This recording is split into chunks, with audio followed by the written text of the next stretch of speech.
saludo, soy Vicente Manzano Rondo y este es el tercer vídeo del curso Noticias Falsas, la batalla por tu mente, que vamos a dedicar a las propuestas que se establecen para frenar las noticias falsas desde la dimensión informativa. Se han generado ya muchas investigaciones, desarrollos y propuestas para luchar contra las noticias falsas. Hay varios hitos que han estimulado este interés relativamente repentino por el fenómeno. En 2016, Donald Trump vence en las elecciones a la presidencia de los Estados Unidos. La campaña estuvo plagada de noticias falsas. Se observó que se propagaban con más velocidad que las noticias verificadas. Por ejemplo, esta imagen, creada mediante inteligencia artificial, que buscaba mostrar el apoyo de la gente de color a Donald Trump, fue una de las noticias denunciadas. En 2018 estalla el escándalo de Cambridge Analytica, que utilizaba información de cuentas de Facebook para orientar las intenciones de voto. En este cometido, la empresa creaba contenidos que sesgaban la información, la distorsionaban y alimentaban los temores de algunos segmentos de la población para llevarles a concretar su intención de voto. En 2020, el mundo se tambalea ante la pandemia del COVID-19, cuyas emociones, a flor de piel, favorecieron la divulgación extrema de multitud de noticias falsas relativas a conspiraciones para la creación del virus, vacunas infectadas o remedios caseros en algunos casos mortales. Así que desde 2016 se han incrementado exponencialmente los esfuerzos para describir y comprender qué está pasando. Buena parte de las publicaciones se ocupan de describir qué está pasando y son relativamente pocas las que se centran en las propuestas de solución. No obstante, ya se han acumulado muchos trabajos que podemos clasificar en tres frentes. Por un lado, propuestas centradas en las fuentes creadoras de noticias falsas y en los canales que las distribuyen. Propuestas centradas en las propias noticias, es decir, en el mensaje, y propuestas centradas en el público receptor, es decir, en las personas que consumen esas noticias, que somos la ciudadanía en general. Respecto a las primeras propuestas, no voy a añadir nada específico, salvo compartir algo trivial, ya que conforme se avanza en la detección de noticias falsas, especialmente en lo que se refiere a la detección automática o mixta, más información se tiene sobre las fuentes que las producen y los canales por los que se distribuye. Esto permite comprender mejor qué características tienen esos vehículos de desinformación. Cuando entremos en la dimensión legal y tecnomercantil, retomaremos este elemento, ya que las normativas y el funcionamiento tecnomercantil se basan en este nivel. Los mensajes no toman decisiones ni son responsables de sus consecuencias, pero las fuentes y los canales pueden serlo. Entremos pues en el primer elemento que vamos a tratar, el mensaje, que veremos desde dos perspectivas, forma y fondo. Y respecto a la forma abordaremos estos tres elementos, la estructura de la noticia, los recursos del lenguaje y la coherencia o flujo.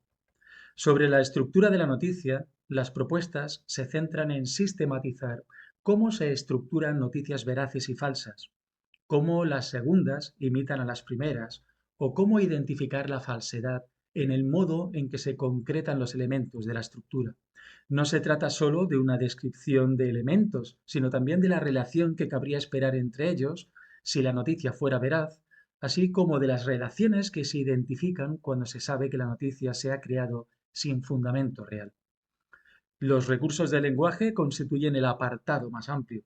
Consideramos el lenguaje en un sentido amplio que incluye no solamente el verbal, sino también los lenguajes paraverbales o no verbales, así como la utilización de otros recursos de comunicación, como son las imágenes, uno de los puntos fuertes del éxito de las noticias falsas. Lo que tenemos aquí es una noticia creada con fines pedagógicos.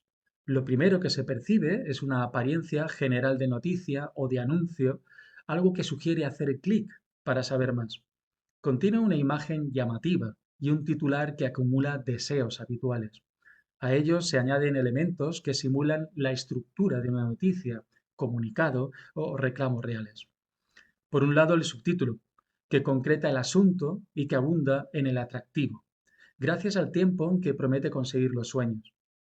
Al mencionar un autor y el aserto te desvela los 9 secretos, se genera autoridad.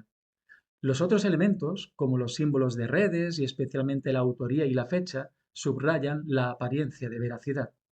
Los recursos lingüísticos verbales son muy potentes, como es el caso de la asociación cómo cobrar o del uso de la concreción numérica en 9 secretos, o en el artículo determinado los, o en la fuerza del verbo desvelar, por ejemplo. Sin implicar demasiado tiempo en este caso, que para muchas personas es un intento burdo y demasiado evidente, podemos ver que se puede jugar con muchos recursos, tanto para generar atractivo como para dar la apariencia de que se trata de un producto real. ¿Qué decir del análisis de la coherencia o del flujo argumental? Por un lado, se parten de análisis clásicos, bien sea de lógica o de ámbito lingüístico, pero lo más relevante es observar cómo se acude a indicadores sutiles e inconscientes que dan una potente impresión de realidad. Veamos un ejemplo concreto centrado en la relación entre las ondas 5G y el COVID-19. Para ello utilizo el trabajo publicado por un equipo de investigadores entre Reino Unido y España. Analizaron unos 15.000 tweets y retweets de más de 6.000 usuarios en relación a la noticia de que las ondas 5G crean o facilitan los efectos atribuidos al coronavirus. El tema es especialmente ilustrativo, puesto que se trata de una noticia con un alto contenido técnico y, por tanto, muy alejado del saber común de la población. Observemos, por ejemplo, este tuit. Dice así: el 5G hace que nuestro sistema inmunológico se debilite y nos volvemos más susceptibles a los virus. Wuhan fue la primera ciudad completamente 5G. Bien, tenemos dos fuerzas argumentativas en este mensaje. Una de ellas es literal y directa. El 5G debilita el sistema inmunológico. Un sistema inmunológico debilitado hace más fácil sufrir enfermedades por agentes invasores.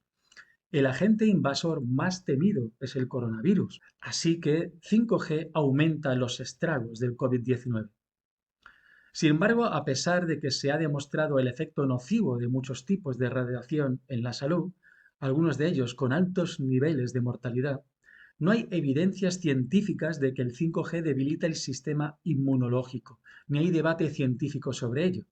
Si la primera afirmación no es cierta, la conclusión deja de ser lógica. La otra fortaleza del tuit no es directa, sino que se insinúa para que sea quien lee el mensaje la persona que genere la conclusión.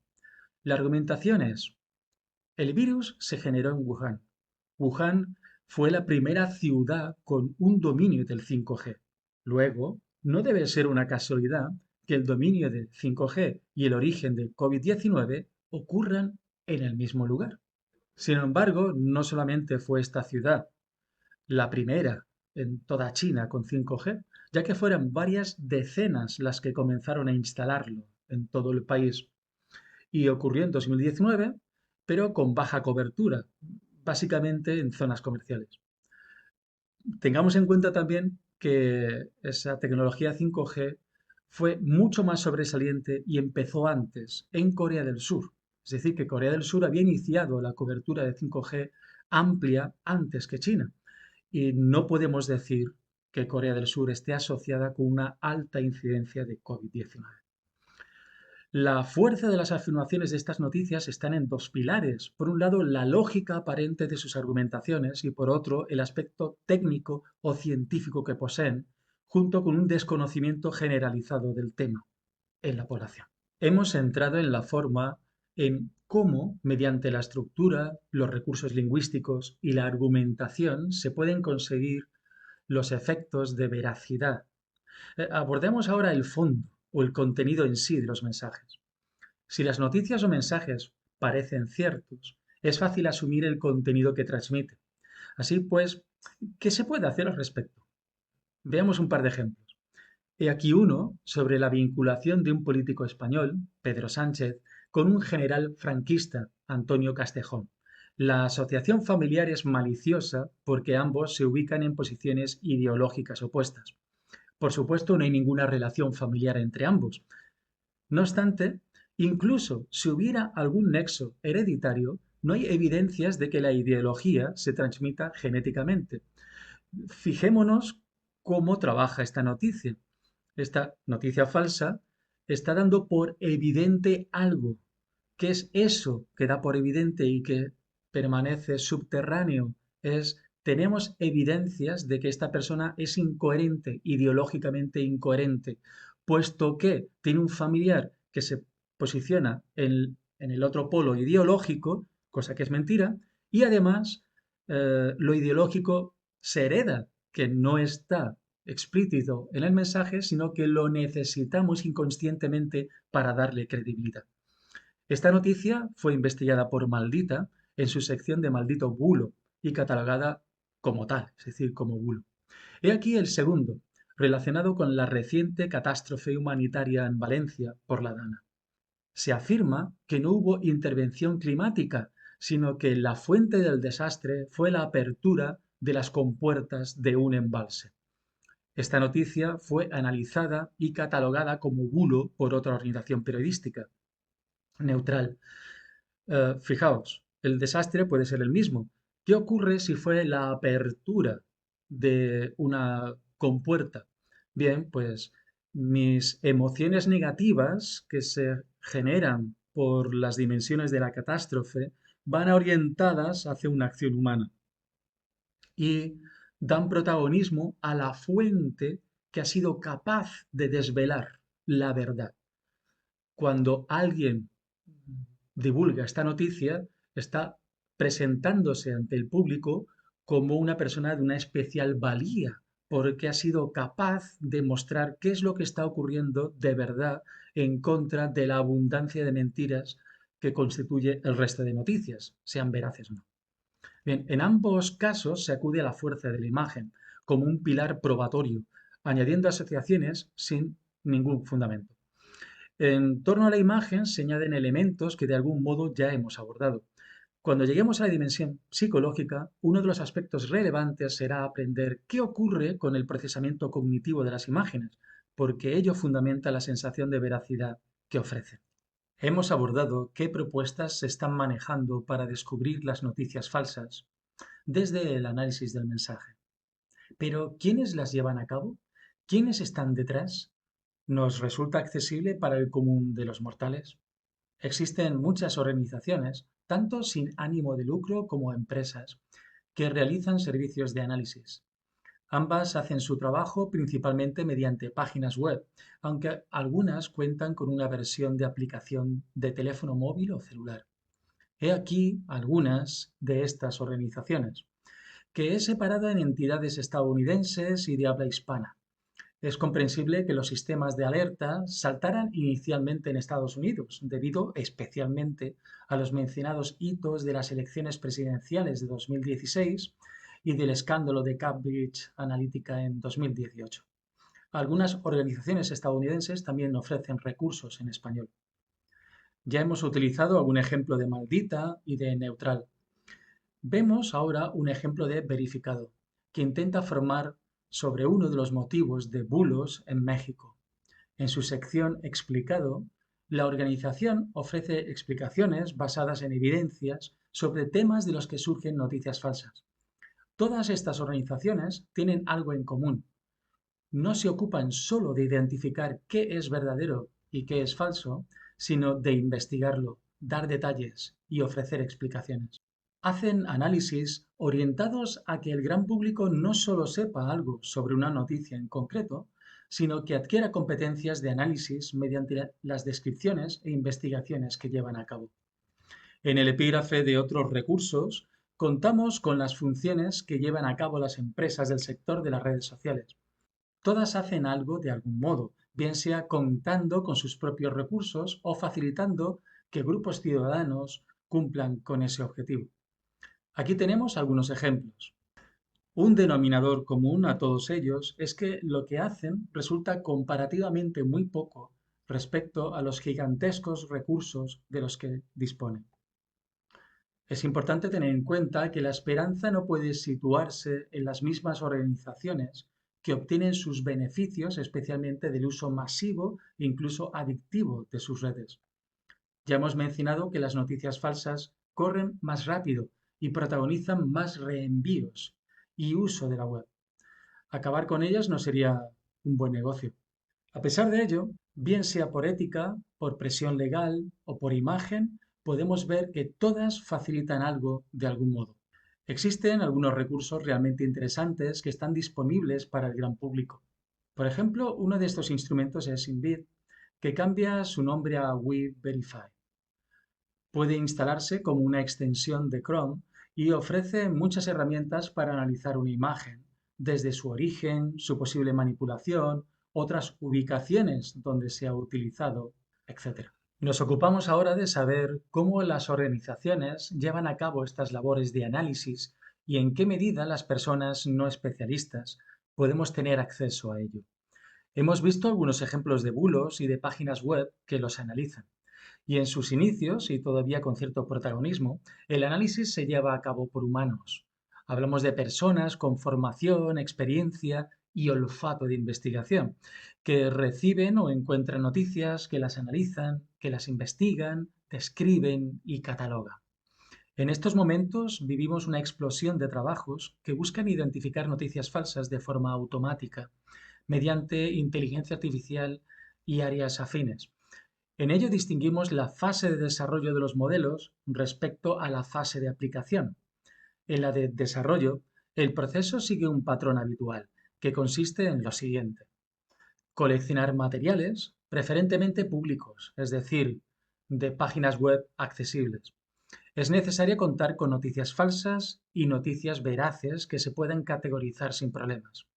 En la siguiente fase se pone en marcha un proceso automático de limpieza, prescindiendo de características que se han demostrado irrelevantes y considerando variables como el porcentaje de palabras con contenido emocional o de expresiones informales, identificación de fuentes, tipo de imagen, etc.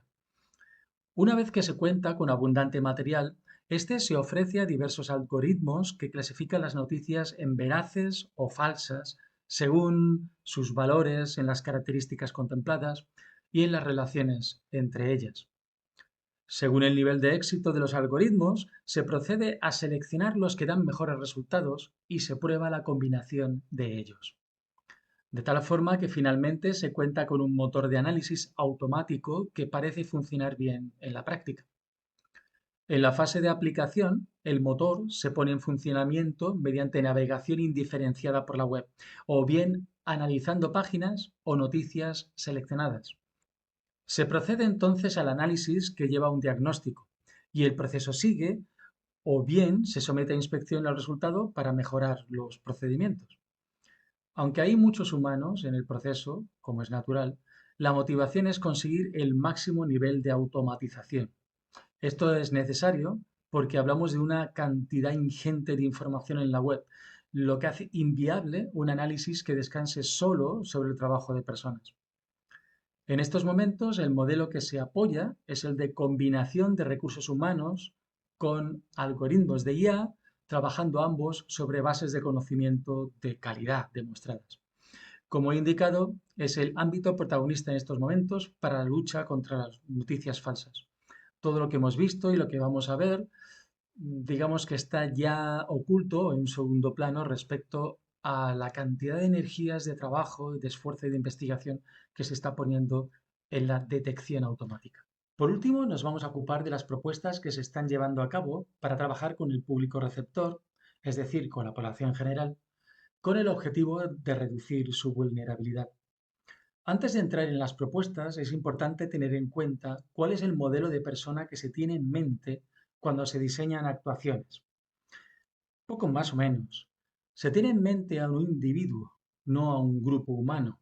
Lo que se diseña son actuaciones para que las personas que navegan por la red y participan en redes sociales aprendan recursos individualmente. No se tiene en mente acciones orientadas a grupos de mensajería instantánea, ni a centros cívicos, ni organizaciones sociales, ni figuras mediadoras en barrios, por ejemplo. Se tiene en mente a un individuo, por tanto, que se reconoce o al que se le considera racional y consciente. Se parte del supuesto que las personas somos seres racionales, pero que sufrimos sesgos cognitivos o perceptivos, es decir, que erramos en nuestro comportamiento naturalmente racional. Este individuo racional desea conocer la verdad, pues siente algo de desorientación o incertidumbre. Como tiene ese interés o motivación, podremos generar actuaciones que tienen abierta la puerta de entrada. Este individuo racional, motivado por aprender, considera que no cuenta con recursos suficientes para afrontar el reto de distinguir entre noticias falsas y verdaderas. Así pues, el foco se encuentra precisamente en ello, distinguir lo verdadero de lo falso. Cuando llegue el turno de la dimensión psicológica, veremos que este individuo no representa a la población en general y mucho menos a las personas más vulnerables a las noticias falsas. Sin embargo, lo que se propone para trabajar a este nivel tiene mucho sentido. Digamos que pensar en este individuo ayuda a crear propuestas de acción, pero resulta del todo insuficiente. Vamos entonces a ver qué se está proponiendo. Básicamente, el objetivo es formar a la ciudadanía sobre los contenidos que nos ayudan a entender cómo funciona el mundo de las noticias falsas, en qué contexto se insertan y cómo enfrentarse a ello. He seleccionado 4 campos para mostrar qué se está proponiendo respecto a la alfabetización mediática, es decir, a conocer cómo funciona el mundo de las noticias. El primero de estos 4 es mostrar el funcionamiento de los medios convencionales de información. El objetivo es mostrar la seriedad y competencia del mundo de las noticias, huyendo de idealizarlo, es decir, mostrando sus fortalezas y sus limitaciones. El mundo de las redes sociales es a la vez el más utilizado y el menos comprendido. Es el que más se conoce en superficie y menos en profundidad. Se requiere entonces un esfuerzo para entender cuáles son las motivaciones del mercado de Internet respecto a las redes sociales y cómo se relacionan con el comportamiento humano individual y colectivo. El tercer elemento de alfabetización se refiere específicamente a las noticias falsas. Dado que es a ello a lo que nos estamos dedicando en este curso, no voy a repetirme en este punto. El último elemento seleccionado para este nivel es el poder de la imagen. Constituye quizá el aspecto sobre el que las personas somos más vulnerables, ya que las imágenes se procesan en buena medida de forma inconsciente y a la vez se sienten más cercanas a la verdad que no los textos. La defensa del pensamiento crítico es uno de los puntos que más están aflorando en la literatura sobre propuestas ante las noticias falsas, desde la perspectiva de la formación e educación de la ciudadanía. El pensamiento crítico es una herramienta todoterreno. De forma rápida, podemos señalar que se refiere a la capacidad de razonar con lógica, incluso con una actitud científica, abierta y autocrítica que busca la verdad y conoce al enemigo, es decir, a las falacias, la falta de evidencias, etc. Respecto a la regeneración de confianza, no voy a añadir mucho. Uno de los puntos más fuertes del éxito de la desinformación es la extensión de la desconfianza. Conforme las personas desconfían más de los medios de comunicación convencionales y de las instituciones políticas, más fácilmente caen en las redes de grupos y medios que no fundamentan con evidencia sus afirmaciones, pero que satisfacen las emociones insatisfechas de las personas que no sienten simpatía por los medios convencionales.